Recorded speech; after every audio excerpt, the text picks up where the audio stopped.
এটা কি ঠিক করে দিছ? একটা সমস্যা লেগে দিছে, এখন দিয়ে 14টা সমস্যা বাড়ছে। কাম্পা আসলাম মোবাইল দোষ কি লিগা? ঠাড়া থাপো দুপ এরকম দাঁত দুধ ফালা দুমু বেটা।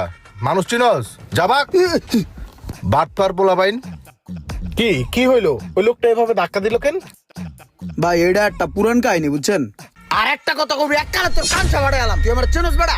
আমরা তোর মোবাইলটা যখন আমার দিছস, আমি কইছি না চার্জিং পুট ঠিক করার লিগে মোবাইলের ডেড রিক্স আছে, তুই কইছিস যে ঠিক করান। তোর মোবাইল যে ডেড হয়ে গেছে গা, ঘুমাই গেছে গা, এটা আমার দোষ বেড়া? ভাই দিলাম চার্জের পর ঠিক করতে, এনে ডেড আর কি রিক্স আছে? আগে তো চার্জ হইতো না, এখন তো চালুই হয় না।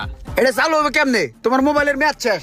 মোবাইলের একটা ম্যাচ থাকে, ম্যাচ ওভার হয়ে গেছে গা। আমি তো তোমার সামনে বই এই মোবাইলটা খুললে একটু বাতাস বুতাস দিছি, আর সাতালটা দূরে জাতা দিছি, আর একটু হিট দিছি।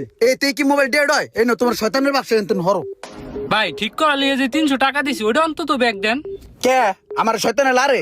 এই বেটা তোর মোবাইলটা যে ঠিক করছি, আমার কারেন্ট পড়ছে না, আমি কাজ করছি না বেটা। এনতেন সকালে যা ভালো মতন, নালে কিন্তু তোর আরো চার্জ